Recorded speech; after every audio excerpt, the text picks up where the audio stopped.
Hi guys, follow me on Instagram to never ever miss any of my crazy updates. Hi guys and welcome to another vlog. I am driving this. This is the new Honda City. This is the CVT variant of the car, and straight away let's open the engine bay of this vehicle, and there is a magical iVTEC motor. It says Honda Earth Dreams Technology iVTEC, and of course the engine bay has no space, but there is insulation right there. Let me tell you that the City looks absolutely magical now thanks to the new design language, and of course it's bigger in terms of size, in terms of length, in terms of width, but it is shorter in terms of height. I love the lights. I love the treatment on the lights. I think the lights look brilliant. It reminds me of the Accord, and of course LED everywhere. This car is full of LEDs. Honda has taken a step towards LEDs and it's done it wholeheartedly, which is a brilliant thing, unlike in the Hyundai Verna where the headlight is LED, not the indicators and not the fog lamps. The wheels look a little small on this car, specifically the tires are actually small, 185s. Come on, the Verna comes with 195s. We need 205s on the City because it has got a lot of oomph as well. Now of course, this being the CVT is exactly the same as the model which I reviewed earlier, and you can click somewhere on the top right to see that review. So why am I even going through this whole walk around bit right now? Well, just to give you a quick glimpse of the car, we'll get to driving real quick. There's not much to differentiate this car from the petrol manual, and you know, it doesn't even say CVT anywhere as such. Yeah, it definitely says iVTEC. Hyundai has meanwhile dropped all of that on the Verna. It doesn't say anything other than turbo. You can't differentiate between the naturally aspirated petrol and the diesel either. Now the good thing here is that the boot is decent size, and the spare wheel is an alloy with a full size as well. There's insulation on the boot cap as well, which is again nice, but the boot actually feels kind of light, and you've got chrome door handles. That is a lane watch camera which can be seen right here. Yeah, this is the camera lane watch, a little oily somehow. Anyways, coming into the rear, let me tell you, there's good amount of space on offer, because what Honda has done is retained the wheelbase of 2600 mm, which is there on the 4th generation City. So if it ain't broke, why fix it? But you know, having fixed headrest is a bit of an issue, because for tall passengers that's an issue. Good amount of space on offer. Under thigh support is better than average. Headroom is decent. Knee room, leg room, all of that is good. Floor is almost flat. Air conditioning vents. We've got twin 12-volt charging sockets. USB would have been really nice, and Hyundai actually offers a USB at the rear, but only one. Meanwhile, there is actually a sun blind. Yeah, there's a sun blind which is manually used. Shark fin antenna. Quality of the car is good indeed, without a doubt. And I love the fact that, you know, Honda has given the car an all new interior to really differentiate it. So you can call it more evolutionary, the overall car, but the interior kind of says revolutionary. The only thing is that the design is not revolutionary because it's so conventional. Any which ways, you know, everything inside the car feels nice because there's plenty of features. In fact, the features on this car are exactly the same as the regular petrol manual City. So there's not much to talk about. So what we're going to do is we are going to get into this, and my favorite thing is obviously the G meter. There you can see I love the display on offer. I love everything about the interior except the fact that a lot of hard plastics in certain places. Meanwhile, let's turn on this, okay, and let's play an audio right away.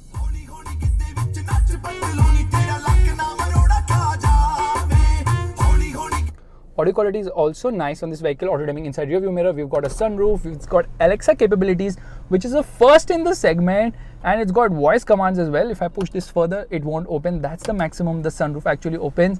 And it's got 32 connected car technology, including remote start for the CVT, which happens to be the automatic.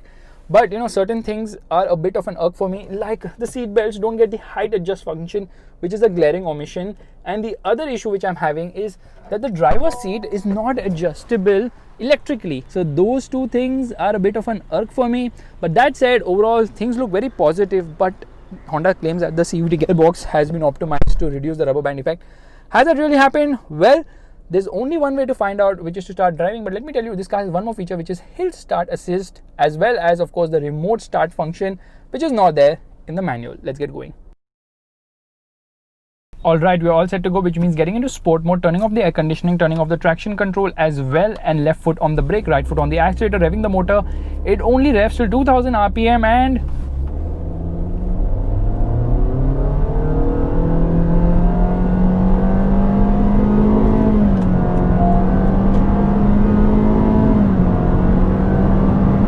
the tachometer is just not in sync with what is exactly happening with the engine somehow. because of the CVT transmission. And let me tell you straight away that this CVT is much improved from before, but at the end of the day it is still a CVT, which means it has the rubber band effect. So yes, it's convenient to drive, it's smooth, it's refined and all that, but just lacks the soul. You see, traction control is turned off. I did left foot on the brake, I revved the motor and I dumped the brake, actually no clutch here to dump, but then also it did not wheel spin even itnu sa, which means that the magic is lost as soon as you go CVT.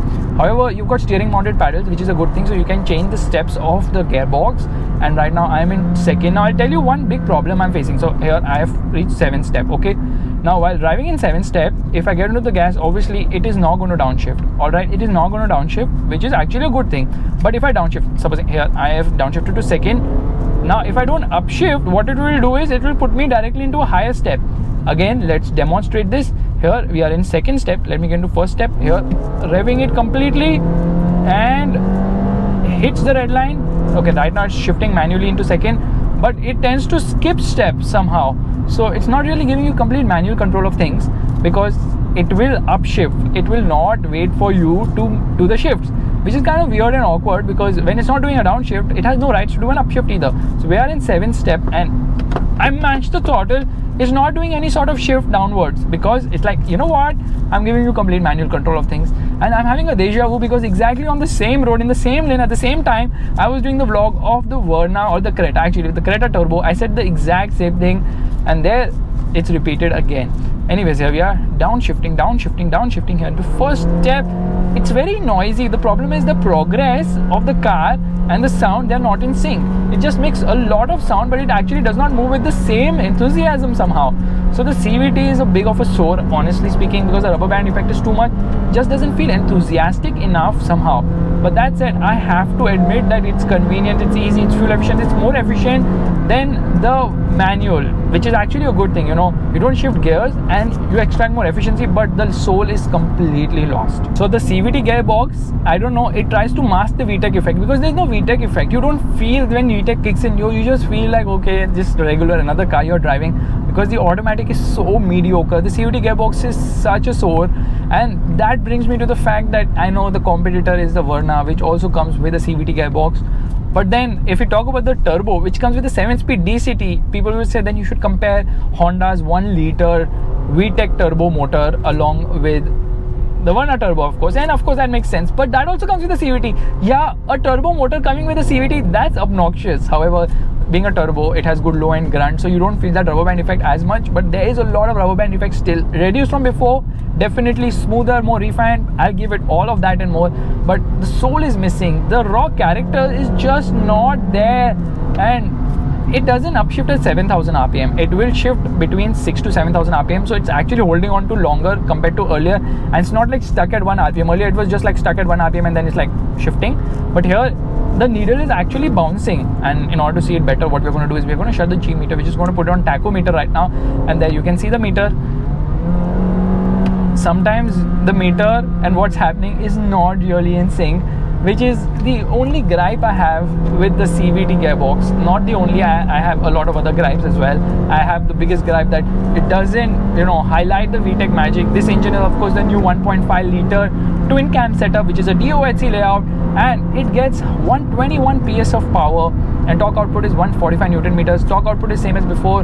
Power output has improved by 2 horsepower, which is minute, but the engine still feels magical like before, although it feels more refined, has less of the raw feel, but still a lot of fun. Paddle shifters definitely help, but then when you redline, you realize no matter how much I shift, it just doesn't feel that eager, it just doesn't feel that fun, it just doesn't feel that exciting enough anymore, which is not the only, it's actually a big issue with the new Honda City CVT, which has always been the issue with the CVT gearboxes. Whether you take a Civic, whether you take any other car as well with a CVT gearbox, the CVT gearbox is so bad. OMG, why am I even saying that? Because I know people will be like, it's more efficient. You know what, it's more efficient, it's more reliable compared to a DCT. DCT is not that reliable. But bang open the throttle and you're like, you know what, now magic is going to happen, wheel spin is going to happen. You hold on to the steering wheel really tight and nothing actually really happens. Which brings me to the ride quality of the car. The suspension has been softened, of course. Ride quality is really very nice, and just let's shift into D. Okay, right now we're into D. Everything is so cool, so calm, so refined, so composed as well. And people who are going to drive like this, how I'm driving right now, they're not going to have any problem with the CVT, because lower down it doesn't make noise and it takes care of the steps as per need. So you never ever feel that, oh no, I need more power. No, you don't. In the city, it's more than adequate. There's also an econ mode, which is basically for economy, which I click, and then you can see that light up as well. It only sucks out the power further and further reduces the ohm from the car, but that's completely fine, because this is a car for the non-enthusiast. You're going to buy a Honda City petrol CVT only for the non-enthusiast, and if you're an enthusiast now, you end up going to color your car something like this. Okay, that obnoxiously yellow colored bumblebee right there. Yeah, I didn't plan that. It's just coincidence, and I can see so many Hondas around me right now. Anyways, ground clearance is also ample enough, so you don't face an issue, and the suspension has been softened, but it's not as soft as what we see in Hyundai cars. But every time I drive, I'm getting this khujli of getting into sport mode, and that's where it should be. But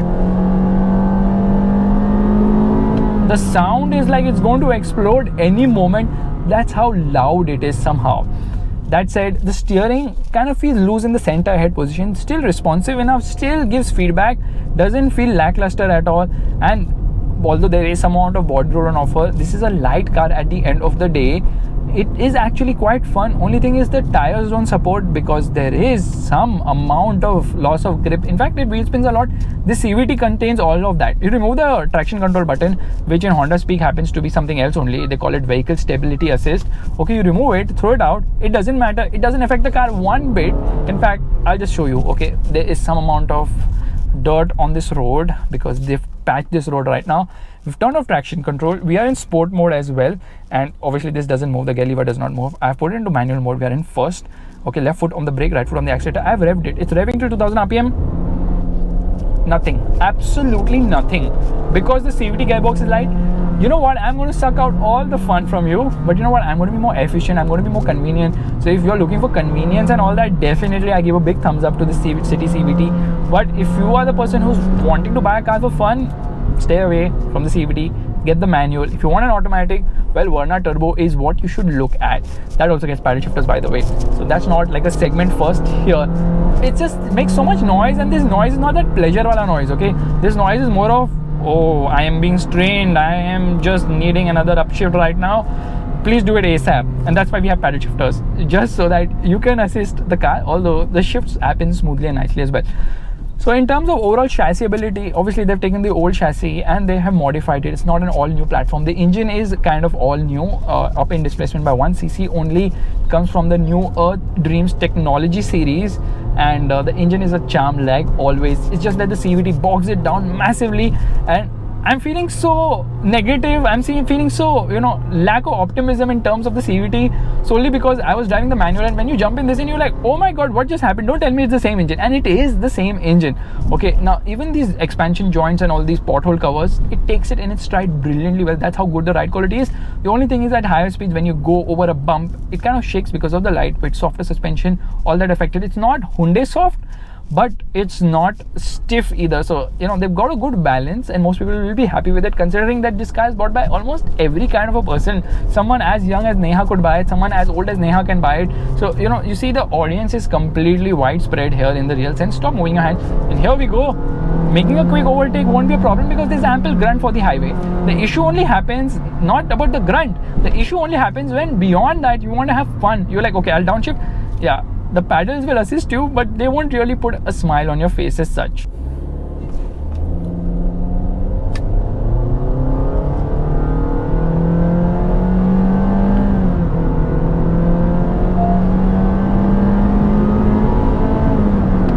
Yeah, it kind of reaches 100 kilometers per hour in second itself, but the shifts are so slow, and it kind of reaches 100. It really doesn't cross 100 in the real speed sense. That's why at the end of the day, this doesn't reach 100 kilometers per hour under 10 seconds. It takes slightly longer. Now, I was talking about cornering, some amount of body roll, but still car feels pretty tight and well composed. And now what we're going to do is, we are up in the step. So we are in 6th step right now. It's not going to go into 7th as such because of the speeds. And then all of a sudden, I mash the throttle, nothing's going to happen. I downshift here first, pulls nicely, becomes really vocal, and then all of a sudden it comes into 5. That's something it's a little baffling. Why would it skip second, third and fourth when I am technically in manual mode? It should not be doing that. Okay, we'll try and demonstrate that again. So here I have put it into 7th. Yeah, it's in 7th. Now at downshift we come into 1st, there it revs, and then it's into 7th. Why are you skipping so many things? I know, I understand the life has become very difficult right now. People want to skip classes, they want to skip office, anyways, but this thing is absolutely absurd. Skipping gears, not cool at all, because I'm doing manual control, and when it's doing it in manual mode, I'm like, what the hell is happening right away? Anyways, obviously this car is going to come at a premium when compared to competitors, which is kind of fine as far as the overall quality and what you're getting, but this gearbox only for convenience, not for the fun factor. You want fun, get the manual. The manual is leaps, bounds, kilometers, miles and whatnot better than the CVT. The CVT just makes the beautiful city VTEC motor start to lack its soul. So guys, this is my vlog of the Honda City CVT, and I don't see any reason why you would want to buy this over the manual, other than the fact that it's more convenient and those 2-3 features like paddle shifters, stick shift for the win.